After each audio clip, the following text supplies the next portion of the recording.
Nous sommes avec Mickaël Darmon à présent. Bonjour Mickaël, rebonjour. Bonjour à tous. Le projet de loi sur les retraites doit arriver au Parlement début février. Et une petite musique se fait entendre. Le gouvernement serait tenté de faire passer la loi en force en utilisant le fameux 49.3, l'article 49.3 de la Constitution.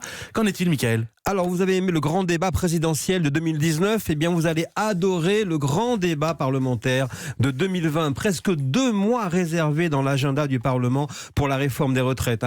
Après donc le conflit pour un compromis, voici le spectre du grand débat interminable qui effraie la majorité avec le risque d'un feuilleton, d'amendements, de posture de l'opposition, et ce pendant que les partenaires sociaux seront en train de négocier des mesures pour l'équilibre financier du système des retraites et sur fond d'élections municipales. Bref, des perspectives d'une pagaille politique qui ravive des souvenirs chez certains représentants parlementaires de l'ancien monde avec les frondeurs. Et c'est vrai, la liste des sujets qui peuvent braquer les députés est conséquente. Pénibilité, valeur du point, niveau des pensions, sans parler des pressions catégorielles. D'où l'idée soufflée lors d'un dîner autour du président de la République. Et si on dégainait le 49.3, une idée saugrenue, s'est écrié Muriel Pénicaud sur LCI. Certes, sur le papier, il existe bien une majorité pour faire voter ce texte, mais la politique, ce n'est pas de l'arithmétique. Donc peu de chances qu'il soit utilisé ce 49.3. Il n'y aura pas de mesure d'autorité pour faire passer la réforme ? Si, en fait, c'est le recours aux ordonnances, selon l'article 38 de la Constitution, qui pourrait être bien utilisé au final.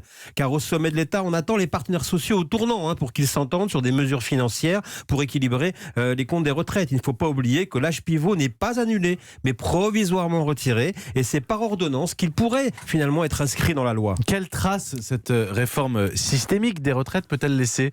2 crises profondes marquent le quinquennat Macron. Les gilets jaunes, c'est la crise de la perception des mouvements de la société. Et le conflit des retraites, c'est une crise de la préparation d'une société à faire mouvement. Il faut dire les choses comme elles sont. Prétendre mettre tout le monde sur un pied d'égalité, eh bien, c'est inscrire l'inégalité dans la loi. Alors, ce qu'on entend avec quel aplomb hier, la porte-parole du gouvernement, ici même, ironisait que l'on n'allait pas envoyer des soldats de 64 ans combattre au Sahel. On peut confirmer aussi, effectivement, que des danseurs de l'opéra de 60 ans seraient bien en peine d'être en pointe de leur art. Mais surtout, on se demande, devant ces évidences, pourquoi n'a-t-il pas eu cette intelligence, cette présence d'esprit il y a 2 ans, avant de décider de supprimer d'un trait des régimes spéciaux qui racontent tous un pan en fait de l'histoire sociale française. Les évolutions sont effectivement nécessaires, mais la Macronie qui aime tant donner des leçons, eh bien aurait pu finalement s'inspirer de ce qui se passe en Suède. 15 ans de discussion avant de réformer donc le système des retraites.